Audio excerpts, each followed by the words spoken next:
Halo, selamat pagi teman-teman semua. Kita akan melaksanakan perkuliahan pada pagi hari ini, mata kuliah logika dan penalaran hukum pada pagi hari ini teman-teman semua. Walaupun saya rasa hari ini kita juga banyak hal yang perlu kita buka, masalah termasuk juga Undang-Undang Cipta Kerja yang hari ini sudah disahkan menjadi undang-undang. Banyak pertanyaan masuk di WA, Facebook, dan juga Instagram dan YouTube saya mengenai Undang-Undang Cipta Kerja Omnibus Law itu. Yang mana apakah hal tersebut Undang-Undang Omnibus Law Cipta Kerja bisa dibatalkan? Ya bisa. Tapi konteksnya karena sudah menjadi undang-undang itu sah secara hukum, maka kemudian merubahnya undang-undang itu hanya dua hal. Pertama adalah dengan Perpu, peraturan pemerintah pengganti undang-undang, dan Undang-Undang Cipta Kerja bisa diubah melalui judicial review. Melalui dua hal tersebut, melalui pertama adalah tentang Perpu, penerbitan Perpu oleh Presiden. Tapi saya nggak tahu Presiden apakah ada niatan untuk menerbitkan Perpu. Kemudian kalau judicial review saya yakin dari kelompok NU Muhammadiyah dan aktivis hukum akan judicial review ke MK. Tapi maknanya apakah judicial review ke MK Undang-Undang Cipta Kerja itu apakah disetujui oleh Mahkamah Konstitusi? Karena memang saya baca hampir ada 930 halaman di Undang-Undang Cipta Kerja tersebut, dan itu banyak faktor. Ada faktor pendidikan, masuk di Undang-Undang Cipta Kerja. Kemudian ada faktor masalah tenaga kerja buruh. Kemudian ada faktor Omnibus Law itu tentang itu teman-teman, masalah AMDAL, analisis dampak lingkungan. Mungkin teman-teman sudah baca ya Undang-Undang Cipta Kerja. Kita mulai dulu teman-teman ya, itu simpang saya persiapan dulu masalah Undang-Undang Cipta Kerja. Kemarin udah buka-buka dan saya pikir ada yang hoax, ada yang memang betul, karena Undang-Undang Cipta Kerja itu ada yang kurang benar kevaliditannya. Maka saya baca naskah akademiknya, saya baca rancangan undang-undangnya, dan saya baca juga Undang-Undang Cipta Kerja di mana tuh, di undang-undang yang final teman-teman. Itu yang kemudian saya rasa ada pemikiran yang perlu untuk kita luruskan bersama-sama masalah Undang-Undang Cipta Kerja. Saya itu di Undang-Undang Cipta Kerja itu setuju loh kalau dengan adanya halal sertifikat halal. Kalau kemarin tuh pengusaha itu, kalau kita ada usaha makanan kayak minuman ini, saya minum, saya botolkan, itu kalau di Undang-Undang nomor 2014 tentang sertifikat jaminan halal itu dikuasai oleh BP POM MUI di bawah Kemenak, bukan di bawah MUI ya, di bawah Kemenak. Itu prosesnya lama, sulit, habis banyak lagi. Sedangkan kalau di Undang-Undang Cipta Kerja itu untuk proses penerbitan sertifikasi halal itu tidak perlu melakukan ke BP POM, bisa ke perguruan tinggi negeri, bisa ke lembaga yang menjaminkan produk halal teman-teman, di pasal 37. Jadi kemudian lebih enak sekarang, lebih enak Undang-Undang Cipta Kerja. Jadi proses penerbitan sertifikat halal itu lebih fleksibel, tidak kaku seperti kemarin. Kalau buruh dan AMDAL itu yang saya rasa memang dilematis ya. Dilematis, apalagi hari ini kita banyak pekerja itu digantikan oleh mesin. Teman-teman tahu nggak, pekerja digantikan mesin kayak teman-teman masuk tol itu kan tidak gunakan manusia lagi, tapi gunakan mesin tol itu teman-teman. Mesin tol itu yang dimasukkan. Kedepannya mungkin banyak yang digantikan artificial intelligence. Maknanya teman-teman, kita harus punya skill yang bagus, kita harus beradaptasi dengan perubahan zaman. Maksud saya seperti itu sih. Oke. Assalamualaikum Pak. Waalaikumsalam Mas Aziz. Apa kabar? Wafik Hilya, saya ucapkan selamat datang. Ana Mustika Dewi, Aiza Aprilia, apa kabar? Iza, ABC Dev, GH, selamat datang. Iftatul 17.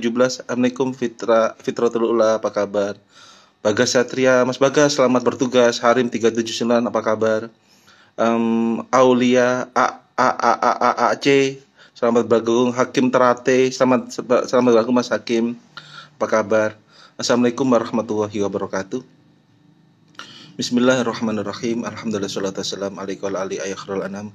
Rabbun karim wa antadhu khuluqin adim fasyalana indal karim amma ba'du. Terima kasih teman-teman peserta mahasiswa Hukum Ekonomi Syariah 3 yang sudah hadir pada pagi hari ini. Saya gunakan setengah tujuh teman-teman, setengah tujuh, nanti setengah delapan saya ada apa namanya? Kita langsung eh, belajar bersama-sama mata kuliah logika dan pelan hukum pada pagi hari ini. Mungkin teman-teman sudah sarapan atau belum? Sudah sarapan? Kalau Mas Sobri, selamat datang. Mas Sobri Jamil, selamat datang. Kita teman-teman bahas masalah itu ya, apa namanya? Penerapan metodologi ilmu hukum. Kalau kemarin kita bicara mengenai metodologi ilmu hukum, maaf pagi-pagi teman-teman.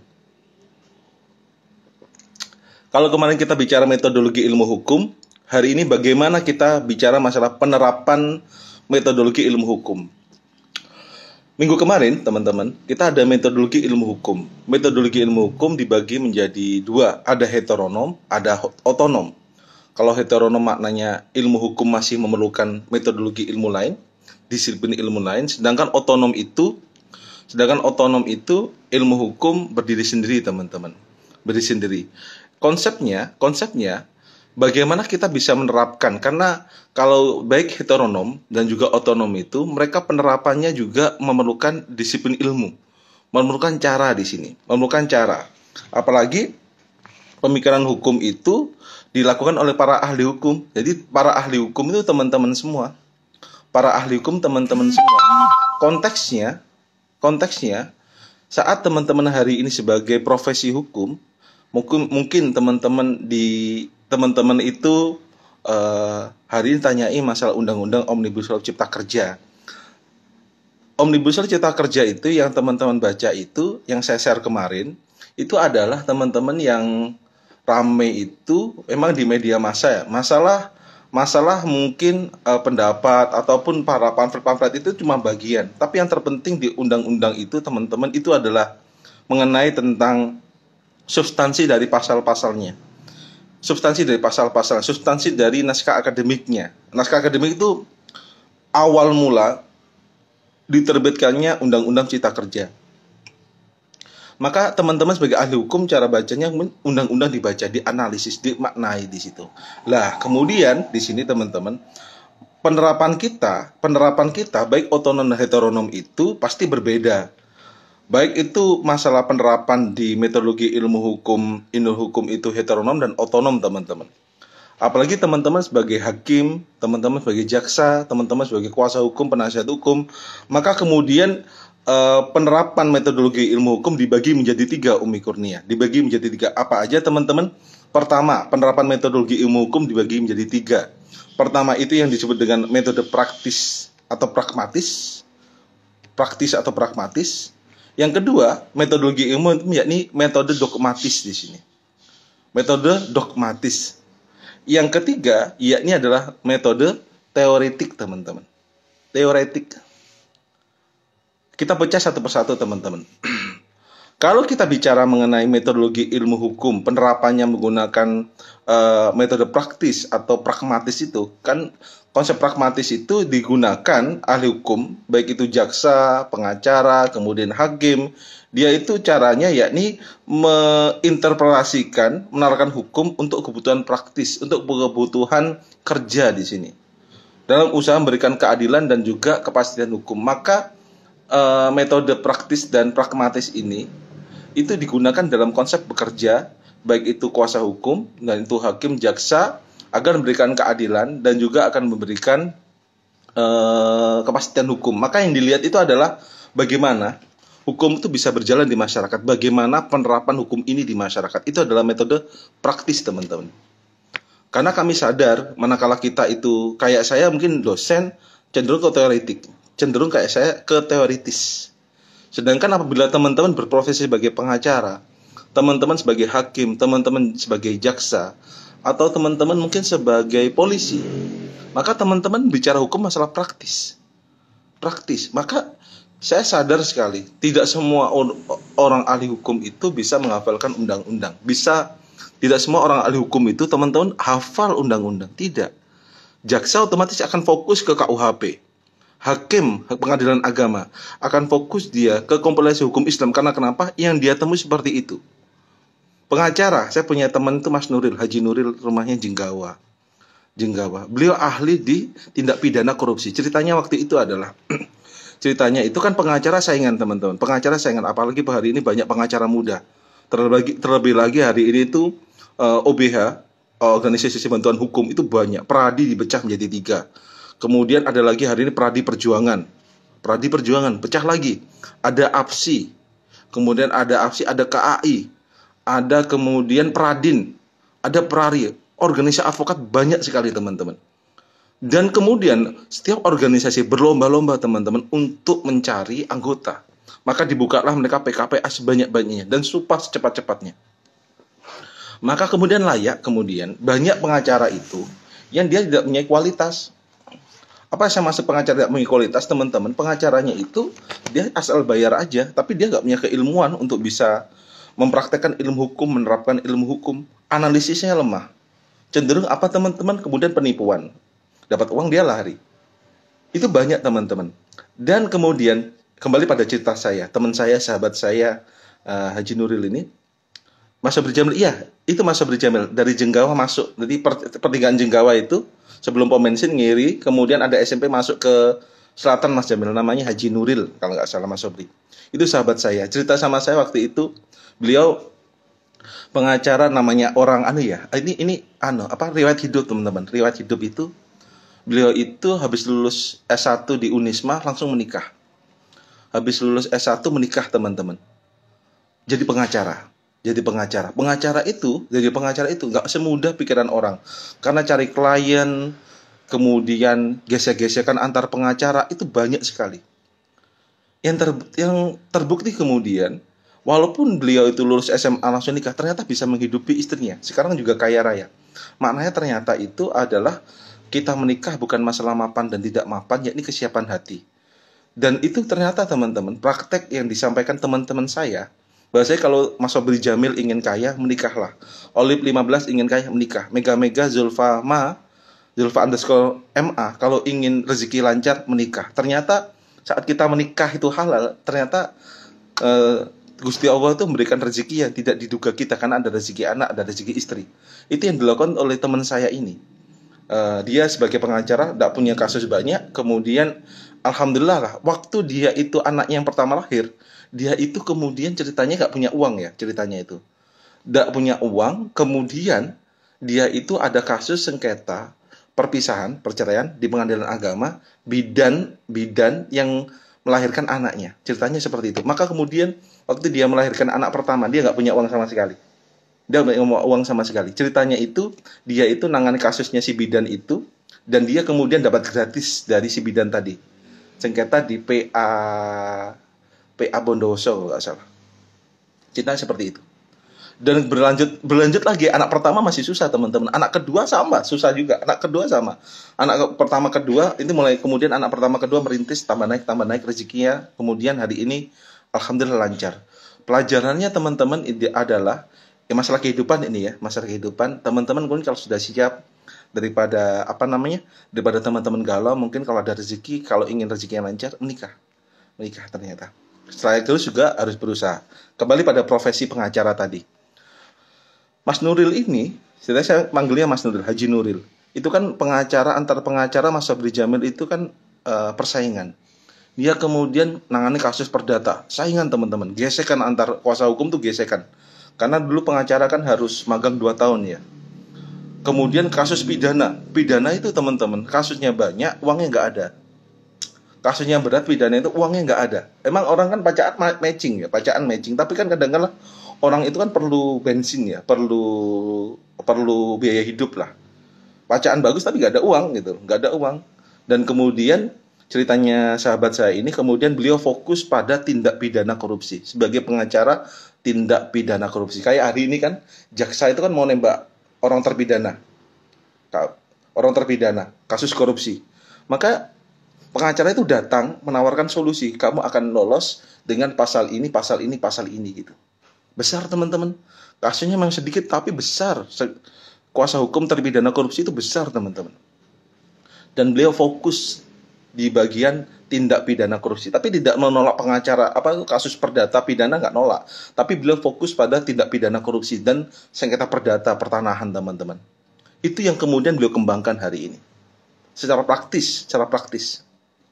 Maknanya apa teman-teman? Teman-teman sebagai kuasa hukum, teman-teman sebagai hakim, jaksa, yang mana hukum itu dalam penerapan metodologi ilmu hukum yang saya terangkan pada pagi hari ini adalah penerapannya itu yakni dengan cara secara praktis. Bagaimana hukum itu bisa dilaksanakan? Karena hukum itu alat bagaimana hukum itu bisa diterapkan di persidangan. Metode praktis ini tujuan cuma untuk keadilan, dan juga kepastian hukum. Namun kemudian penafsirannya itu yang beda-beda. Karena hakim nafsiri, jaksa nafsiri ke dalam sengketa pidana ya, pidana korupsi mungkin. Kalau teman-teman bicara pidana korupsi berarti ada hakim tipikor, ada JPU KPK, jaksa penuntut umum. Kan JPU dibagi dua, ada JPU KPK dan jaksa penuntut umum dari kejaksaan. Kemudian ada, ya ini adalah pengacara teman-teman, pengacara atau kuasa hukum. Mereka nafsiri apa yang dikatakan oleh undang-undang itu dan kemudian bagaimana memberikan keadilan dan kepastian hukum. Penerapannya itu baik heteronom itu menggunakan disiplin ilmu lain, dan otonom ilmu hukum berdiri sendiri itu digunakan dua-duanya. Yang terpenting bagaimana bisa menerapkan keadilan dan kepastian hukum.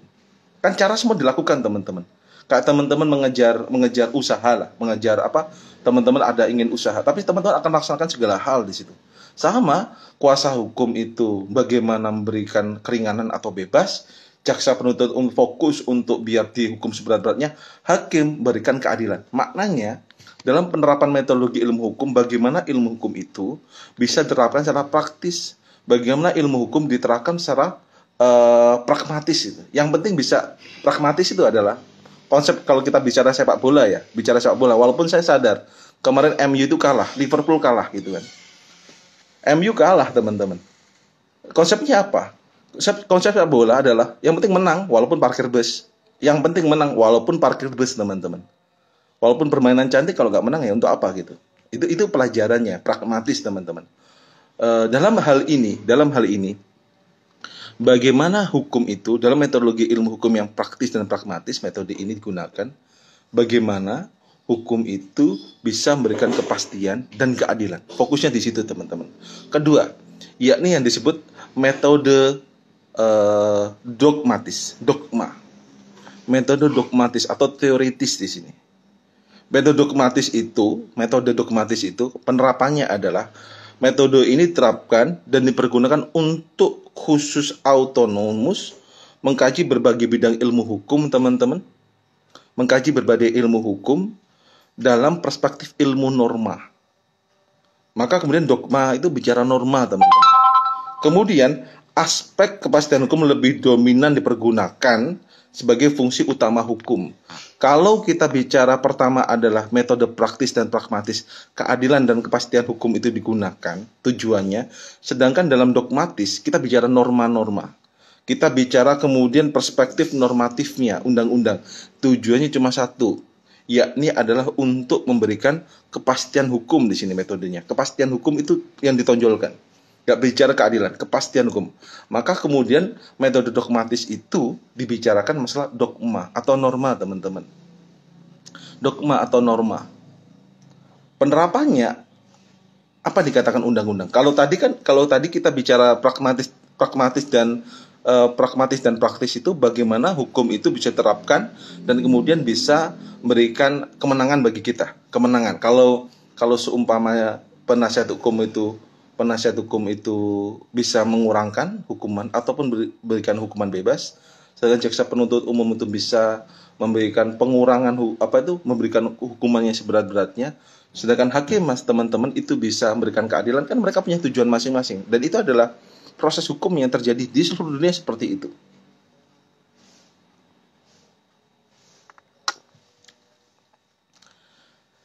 Dalam metode dogmatis yang ditekankan itu adalah norma-norma, bagaimana norma itu bisa memberikan kepastian hukum.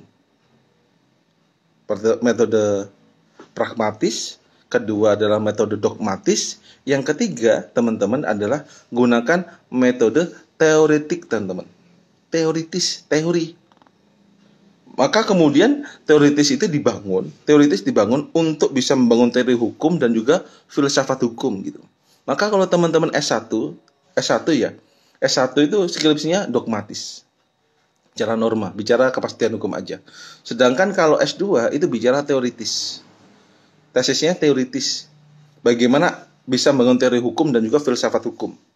Sedangkan S3 bicara filsafat hukum, teman-teman. S3 itu bicara filsafat hukum. S3 bicara filsafat hukum. Kalau teman-teman mau S2, S1, tapi kalau teman-teman itu langsung berpraktek, intinya berpraktek itu tidak perlu S1, S2, S3. Berpraktek itu S1 cukup. Konsepnya bagaimana hukum itu bisa memberikan kepastian hukum dan keadilan hukum. Bisa yang digunakan itu baik itu metodologi heteronom ataupun metodologi otonom di sini. Semua bisa digunakan, teman-teman, sesuai dengan kebutuhan kita di sini. Maka kemudian metode ilmu hukum tadi itu dibagi menjadi beberapa hal dalam penerapannya. Pertama, kita bicara positivisme hukum, teman-teman. Positivisme hukum itu lihat ya, ini hukum positif atau hukum yang berlaku di Indonesia. Hukum positif hukum yang berlaku di Indonesia saat ini, teman-teman. Penerapannya itu adalah menggunakan metode positivisme hukum. Itu yang digunakan itu positivisme hukum itu adalah metode dogmatik dan juga metode praktis di sini. Metode dogmatis dan metode praktis. Kedua, ada yang disebut ada realisme hukum. Realisme hukum itu metode yang sering digunakan penerapan dari interpretasi hukum, yakni adalah metode praktis dan metode dogmatik, teman-teman. Dalam kita penerapan ilmu hukum kan kita punya tiga hal, teman-teman. Tiga hal. Pertama adalah metode praktis, kedua adalah metodologi dogmatik, ketiga adalah metode teoretik di sini. Semua bisa digunakan, teman-teman. Semua bisa digunakan. Maknanya apa? Saat kita sebagai positivisme hukum, yang digunakan apa? Positivisme hukum. Yang digunakan adalah teori metode dogmatik dan juga metode praktis. Kalau kita bicara realisme hukum, penerapan realisme hukum yang digunakan adalah metode praktis dan metode teoritik. Kalau kita filsafat analitis, teman-teman, filsafat analitis yang digunakan adalah metode dogmatis dan juga metode praktis. Jadi tiga metode ini digunakan, teman-teman. Kalau kita bicara hermeneutika hukum, hermeneutika itu penafsiran hukum, undang-undang ya. Hermeneutika hukum itu. Bagaimana hermeneutika itu berusaha untuk merekonstruksi, membangun terhadap pemahaman hukum menggunakan ketiga metode tadi. Baik itu adalah dogmatik, baik itu adalah pragmatis, dan juga teoritik, teman-teman. Hermeneutika hukum itu membangun pemahaman agar orang itu bisa memahami hukum secara komprehensif. Maka dia menggunakan tiga metode. Metode dogmatik, metode praktis, dan juga metode teoritik, teman-teman. Kedua, terakhir, teori argumentasi hukum. Maka kalau argumentasi hukum yang digunakan itu adalah metode praktis dan juga metode dogmatis. Maka ketiga metode ini merupakan cara kita untuk bisa menerapkan hukum di lingkungan kita, teman-teman. Ada metode praktis, pragmatis. Yang kedua adalah metode dogmatis. Ketiga adalah metode apa, teman-teman? Metode apa? Metode teoritis. Baik itu teori pragmatis garing praktis, baik itu dogmatik dan juga teori metode teoritis semua bisa digunakan. Bagaimana kita bisa menerapkan itu? Namun kalau positivisme hukum yang digunakan adalah metode praktis dan metode dogma. Apa dikatakan undang-undang, bagaimana prakteknya? Apa dikatakan undang-undang dan prakteknya bagaimana? Itu yang penerapan ilmu hukum, teman-teman. Oke, bentar. Kalau ada pertanyaan tolong ditulis. Silvi Firza Haksa.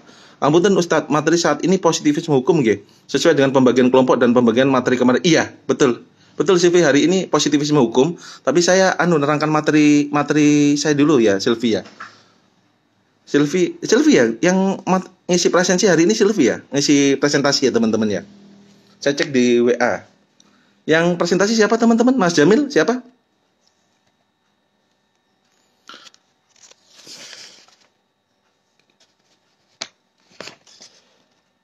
Jadi kayak seperti ini, teman-teman. Logika kan kita bicara pernyataan ya. Pernyataan atau apa ya, dalam bahasa hukumnya itu kita contoh seperti ini. Apabila saya mencintai pekerjaan saya, maka saya akan berhasil. Saya mencintai pekerjaan, saya akan berhasil dalam metode matematika itu. Apabila saya mencintai pekerjaan saya, maka saya akan berhasil. Kedua, saya akan mencintai pekerjaan saya. Ketiga, saya akan berhasil. Hal ini sebab akibat, teman-teman. Ini sebab akibat, teman-teman. Konsepnya di dalam kita menggunakan teori hukum di sini. Dalam mata kuliah kita hari ini ya, pagi hari ini kita bicara penerapan metodologi ilmu hukum. Penerapan metodologi ilmu hukum, teman-teman, itu bisa digunakan pertama adalah metode dogmatis. Dogma menggunakan norma-norma. Kedua yakni metode praktis, pragmatis, bagaimana undang-undang itu bisa dilaksanakan sesuai dengan kapasitas pengguna hukum, baik itu jaksa, hakim, pengacara. Ketiga yakni adalah teori metode teoritis. Seringkali kalau kita positivisme hukum, yang digunakan itu adalah penerapan metodologi ilmu hukum adalah metode praktis dan metode dogmatis. Sedangkan kita kalau mau hermeneutika hukum, bagaimana kita bisa membangun konsep pemahaman ilmu hukum, seringkali digunakan praktis, kemudian dogmatis, dan juga teoritisme digunakan, teman-teman. Oke, kita diskusi terlebih dahulu ya. Yang presentasi siapa, teman? Zizi yang presentasi. Zizi siapa ya? Zizi ya? Zizi yang presentasi ya? Nggak ada Zizi? Nama di Facebooknya siapa, teman-teman, Zizi ini? Oh iya, jangan lupa ngisi presensi, teman-teman ya. Jangan lupa ngisi presensi terlebih dahulu. Zizi, Pak. Mauzamu. Zizi, Ahmad Jazuli. Zizi itu, IG-nya apa? Silvi Firza Haksa ya? Silvi ya, yang ya? Presentasi. Mas Sobri yang presentasi siapa, Mas Sobri ya? Nama anunya? Nama itu Silvi, nama apa? Mas Sobri Jamil, nama IG-nya apa, teman-teman? Teman-teman, dalam presentasi saya tadi mungkin teman-teman ada yang tanyakan, kami silahkan. Mengenai penerapan metodologi ilmu hukum. Penerapan metodologi ilmu secara praktis, teman-teman ya. Jadi ilmu hukum itu penerapannya, yang kalau kemarin kita bicara heteronom dan otonom. Heteronom itu metodologi ilmu hukum memerlukan disiplin ilmu lain, sedangkan otonom ilmu hukum berdiri sendiri. Namun kemudian bagaimana menggunakannya, bagaimana menerapkannya. Penerapan metodologi ilmu hukum menggunakan 3 hal, teman-teman. Pertama adalah menggunakan teori praktis pragmatis, dan bagaimana hukum bisa bisa dijalankan di masyarakat. Kedua, metode dogmatis, apa yang dikatakan undang-undang, apa yang dikatakan dogma, norma. Ketiga, kita bicara metode teoritis, filsafat hukum. Dalam praktek hukum, seringkali kalau filsafat ini cuma kita bicara dalam bidang di Mahkamah Konstitusi, di pengadilan agama, pengadilan negeri menggunakan 2 hal, metode praktis dan juga metode dogmatik, teman-teman. Apa yang katanya dogma, apa dikatakan norma, kemudian bagaimana penerapan norma tadi, teman-teman. Itu yang mana di pengadilan negeri, pengadilan agama, dan mungkin KPU, Bawaslu, kepolisian, mereka gunakan 2 metode dogmatis dan juga metode praktis di sini. Teman-teman yang presentasi siapa nih? Fadila bukan? Zi, IG saya Pak Zi. Zi saya saya invite Zizi ya. Oke. Inas bukan? Saya Zi, invite saya dong Zi. Bentar teman-teman ya. Teman-teman jangan lupa ngisi itu ya, presensi ya. Zi namanya underscore Zi ya. Zi underscore-nya panjang Zi kamu Zi. Zi invite ke saya dong Zi. Oke. Ini Zi. Zi, kita nunggu Zi ya, teman-teman ya. Nunggu Zizi ya. Teman-teman kalau ada pertanyaan mungkin tentang materi saya metode penerapan ilmu hukum. Assalamualaikum Zizi. Waalaikumsalam. Apa kabar? Sehat Zizi? Alhamdulillah sehat.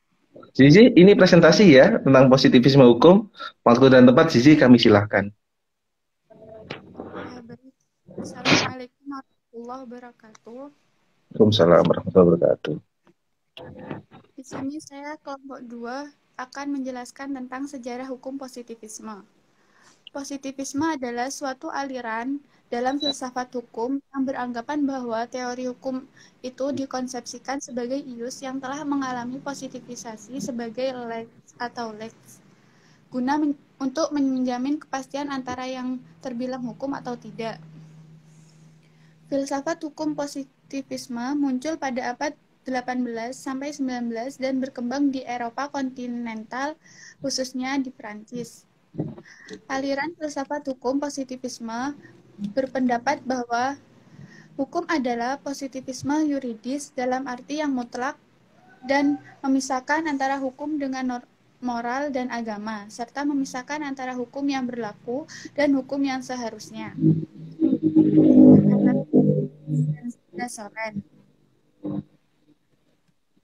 Latar belakang munculnya aliran filsafat hukum. Positivisme adalah mereaksi aliran filsafat hukum yang dikemukakan oleh aliran hukum alam. Aliran hukum filsafat hukum alam mengajarkan bahwa hukum didasarkan pada aktivitas yang berkenaan dengan metafisik dan selalu menggunakan spekulasi teoritis. Teori hukum alam mengkonsepsikan bahwa hukum sebagai aturan yang terdapat di alam perkembangan manusia dan selaras dengan kodrat manusia, mengandung moral dan menyatukan antara yang ada sekarang dan yang seharusnya.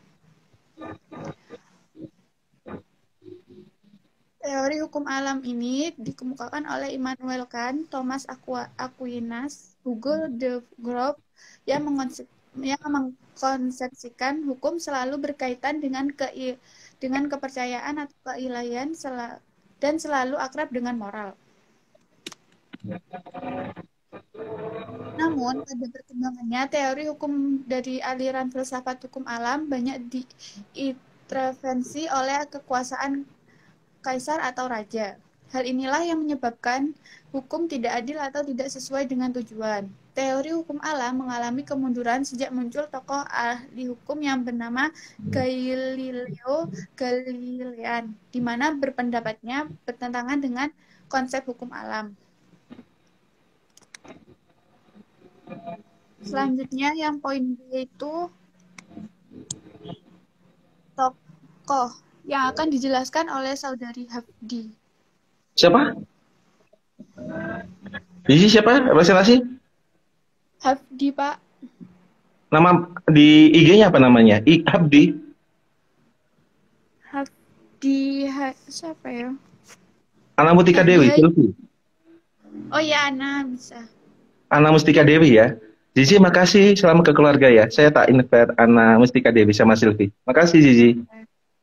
Ya, sama-sama. Kita invite Ana Mustika Dewi, teman-teman. Kita invite Ana akan mempresentasikan tentang positivisme hukum. Teman-teman kalau ada pertanyaan tolong tulis di kolom komentar ya. Kalau ada pertanyaan tentang mungkin materi saya, penerapan metodologi hukum atau mungkin. Assalamualaikum, Pak. Waalaikumsalam, Ana, apa kabar? Berada di mana? Di mana? Ada di pasar, Pak. Di pasar, wah, bantu orang tua. Nggak apa ya presentasi ya. bentar ya? Iya, Pak. Ana silakan melanjutkan presentasi dari Zizi. B. Ciri-ciri positivisme hukum.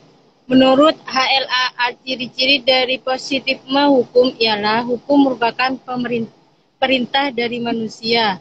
Yang kedua, tidak ada hubungan mutlak satu sisi dengan moral di pihak lain. Yang ketiga, ada analisa terhadap konsepsi hukum dinilai penting untuk dilakukan dan harus dibedakan pula dari penilaian sosiologis. Yang keempat, sistem hukum merupakan sistem logis dan bersifat tertutup, dan di dalamnya keputusan-keputusan hukum yang tepat atau benar biasanya dapat diperbolehkan dengan alat-alat logika dari peraturan-peraturan hukum yang telah ditentukan sebelumnya tanpa memperhatikan tujuan-tujuan sosial. Aliran positivisme dikenal dengan adanya dua sub, yaitu yang pertama aliran hukum positif yang analitis, yang kedua ada aliran hukum positif yang murni. Dapat gitu aja. Yang C akan dilanjutkan dengan saudari Silvi. Oke. Soon Ana, salam ke keluarganya, ibunya ya di pacar. Oh iya, Pak. Saya ngundang Silvi dulu ya, Ana. Soon Ana. Iya, Pak. Iya, Pak. Oke, kita tadi sudah jelaskan dari Ana ya. Saya nggak ganggu Ana kerja nih, tapi nggak apa-apa Ana sambil kerja ya. Saya invite Silvi, teman-teman. Sylvie Nur Azizah. Betul ya, Sylvie Nur Azizah teman-teman ya? Kita ngobrol-ngobrol dengan Sylvie ya. Tadi kita bicara positivisme hukum, tentang sejarah positivisme hukum, kemudian penerapan positivisme hukum tadi dari Ana, dan kemudian kita poin selanjutnya dari Sylvie tentang bagaimana positivisme hukum sih di praktek kita teman-teman. Kemarin saya dan nerangkan tentang positivisme hukum, yang mana untuk penerapan ilmu hukum itu yang dilihat adalah apa normanya, apa yang dikatakan norma, apa yang dikatakan oleh undang-undang, apa dikatakan oleh peraturan perundang-undangan, itu yang ditegakkan teman-teman. Konsepnya di dalam kita positivisme hukum itu, mengapa hal itu berkembang memang menjadi kebutuhan bahwasanya kesadaran orang untuk bisa menerapkan ilmu hukum tadi dengan undang-undang. Oke, kita akan sambung dengan Sylvie Nur Azizah. Assalamualaikum Sylvie. Waalaikumsalam Ustaz. Oke, berada di mana Sylvie? Berada Bungko? Iya, ada di rumah. Oke. Sylvie tadi siapa namanya? Zizi sudah presentasi, Ana sudah presentasi. Mungkin Sylvie mau melanjutkan, kami silahkan. Enggak, masih buka laptop Ustaz. Oke, siap. Kamu di mana Sylvie? Ada di rumah.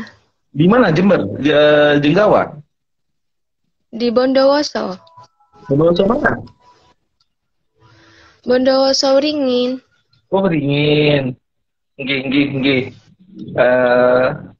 Kita Sylvie sudah lanjut, sudah buka laptopnya, Sylvie? Enggak, Ustaz. Sebentar. Nggih. Teman-teman kalau anu silakan ngisi absensi ya. Oh iya. Teman-teman jangan lupa itu apa nama tugas partisipasinya teman-teman dikerjakan ya. Karena nanti rencana saya itu saya jadikan buku rencananya. Ini sudah terkumpul 60 halaman. 60 halaman teman-teman. Jadi teman-teman yang tugas partisipasi dikumpulkan, nanti apa namanya tulisan-tulisan yang menarik saya dokumentasikan jadi buku. Jadi ada karya tulis dosen sama mahasiswa. Teman-teman tak saya hapus kok. Sama teman-teman tetap ada di situ. Saya sudah kumpulkan di draft nanti bagaimana kita bisa merekomendasikan dampak pemilihan umum teman-teman. Jadi karya tulis di sini. Sylvie silakan. Enggak Ustaz, sebentar. Maknanya masih ada. belum temu. Oke. Teman-teman tolong dikerjakan tugas partisipasinya. Tadi itu hanya kemarin cuma ada orang 8, padahal ada S3 sekitar 60-an. Sobri Janul sudah siapa lagi ya? Lupa saya. Teman-teman tolong kerjakan aja, tulis aja. Memang kemarin ada apa teman-teman? Ada kritik ya. Kita kok metode legal opinion dibuat sendiri seperti mendapat hukum, buat aja gitu, buat aja dulu. Karena nanti terbiasa. Saya mikirnya cuma untuk membiasakan teman-teman untuk berpendapat secara hukum. Oh alah, ini Ahmad Jazuli. Oh alah, Ringin. Mungkin rumahnya Sylvie dekat sama rumahnya Jazuli mungkin.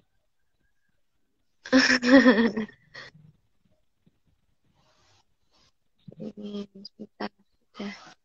Yuda Aster, Wasil Chung, Re Irving, Ana Mutika Dewi, Kalem Ana Ilham, Risma Ulfianita, Masya Allah Uhti Zizi, Wasil Chung, Yuda Aster, A.N. Khotib.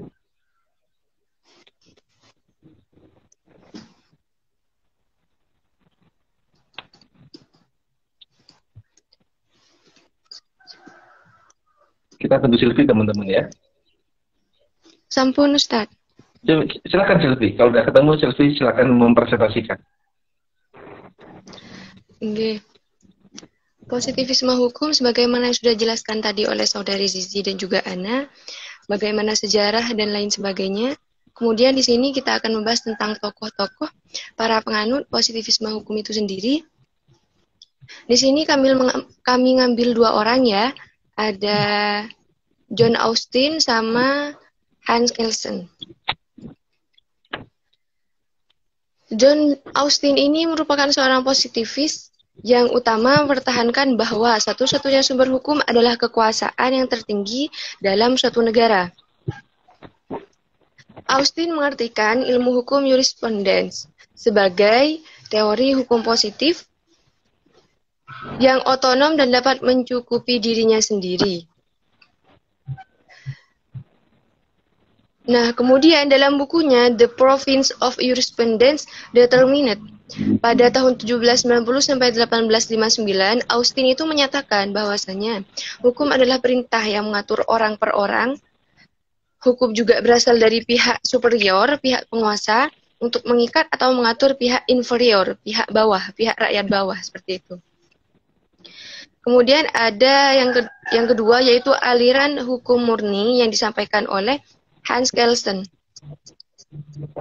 Hans Kelsen adalah seorang eksponen utama dari positivisme, dipengaruhi dari epistemologi neo-Kantian.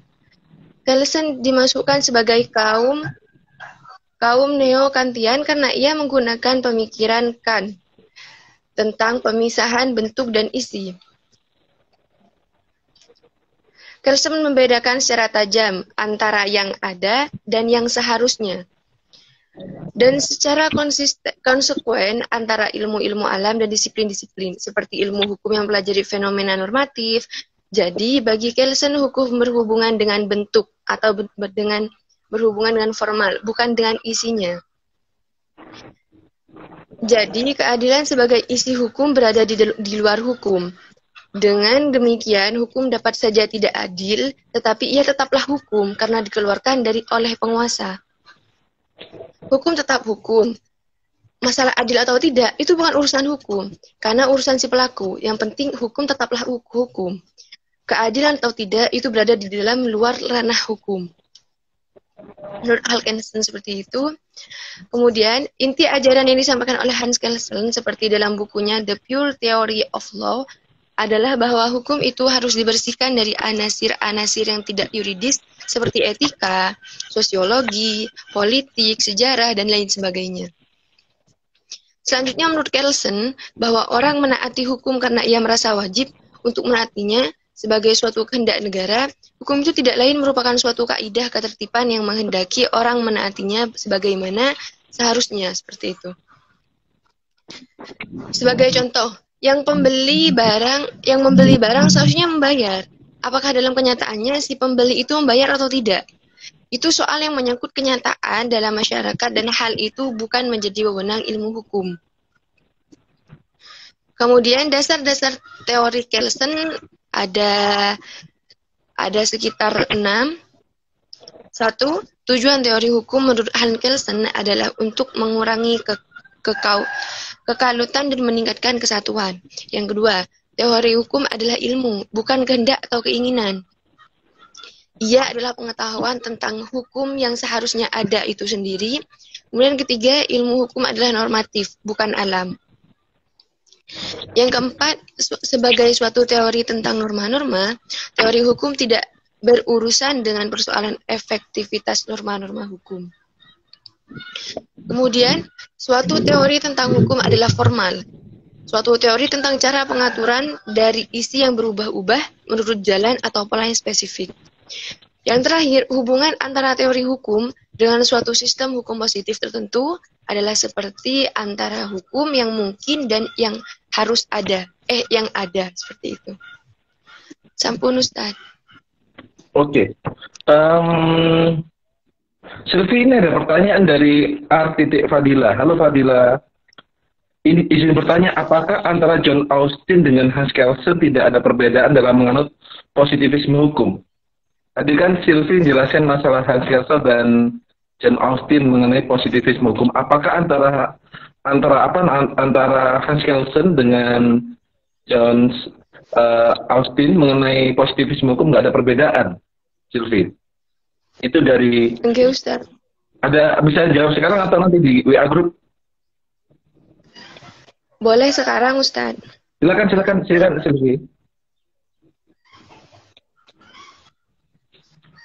Nah, di sini juga dijelaskan, aliran positivisme dikenal dengan adanya dua sub aliran, yaitu ada aliran hukum positif yang analitis, ada aliran hukum positif yang murni. Sedangkan John Austin ini penganut dalam aliran hukum positif yang analitis. Dia lebih cenderung kepada analisanya saja, kepada analitis, sedangkan si Hans Kelsen cenderung kepada aliran hukum positif yang murni. Yang mana aliran murni ini dikenal dengan The Pure Theory of Law sesuai buku yang diterbitkan oleh Hans Kelsen. Seperti itu. Betul. Mungkin itu dasar. Sylvie, ada satu lagi dari Ines ini. Ines bertanya, ini Ines Radika. Ilmu hukum adalah normatif, bukan alam. Maksudnya bagaimana? Mohon penjelasannya dan berikan contohnya. Ini Ines bertanya masalah ilmu hukum itu normatif, bukan alam. Bagaimana maksudnya tadi penjelasannya, Sylvie? Oh, Ustaz, bentar. Hukum normatif.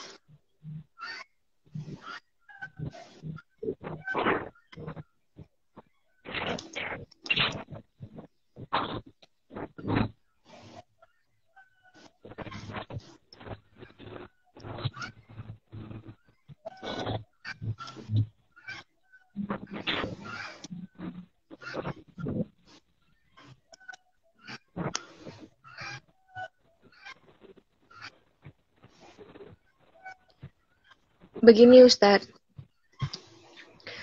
menurut saya ilmu hukum adalah normatif, bukan alam.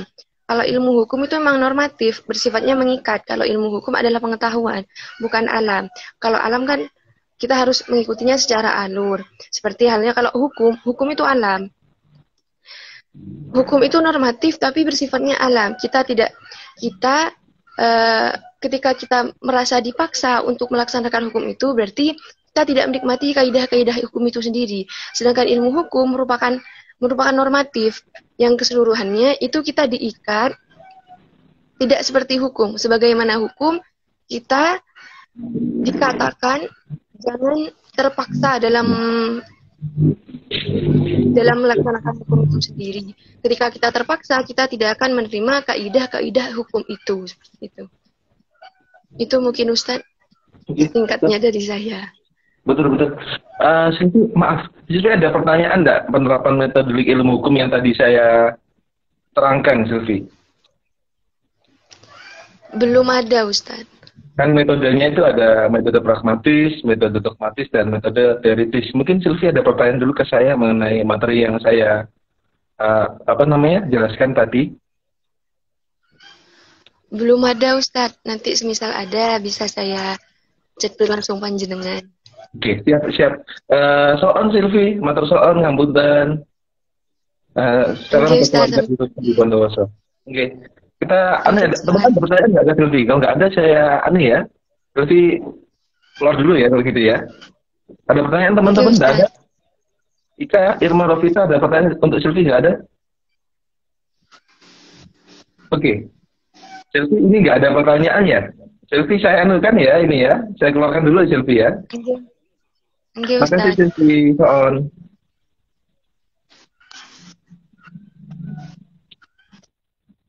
Oke teman-teman, tadi kita jelaskan tentang Sylvie, tentang penerapan ilmu hukum yang Austin itu bicara. Kita ada namanya The Pure Theory of Law, yakni teori hukum yang murni dari Hans Kelsen. Jadi hukum dimurnikan dari anasir-anasir yang lain. Sedangkan kalau John Austin bicara analytical hukum. Bagaimana analis hukum tadi itu, penerapan ilmu hukum dalam bidang analisis, termasuk kedaulatan, termasuk juga pandangannya memisahkan antar hukum dan norma, kemudian tidak mendasarkan pada penilaian baik buruk karena penilaian tersebut berada di luar bidang hukum. Konsepnya memang hukum itu kalau bicara hukum itu adalah normanya. Sedangkan kalau kita bicara keadilan, teman-teman, bicara keadilan itu ada di meja pengadilan, di luar hukum berarti. Konsepnya memang keadilan itu perspektif, tapi hakim menggunakan hukum tadi bagaimana memberikan keadilan sebaik-baiknya. Itu memang tidak mudah, teman-teman, untuk memberikan keadilan kalau teman-teman berprofesi sebagai hakim. Teman-teman itu dulu ya. Kalau ada teman-teman pertanyaan, kita lanjut di WA Group teman-teman ya. Itu pelajaran saya menyiapkan untuk materi selanjutnya teman-teman. Kita lanjut ke WA Group teman-teman ya. Mari perkuliahan kita pada pagi hari ini kita tutup dengan surat Al-Asr. Bismillahirrahmanirrahim. Makasih teman-teman sudah hadir. Kita lanjut ke WA Group. Nanti kalau pertanyaan kita diskusi di WA Group teman-teman. Assalamualaikum warahmatullahi wabarakatuh.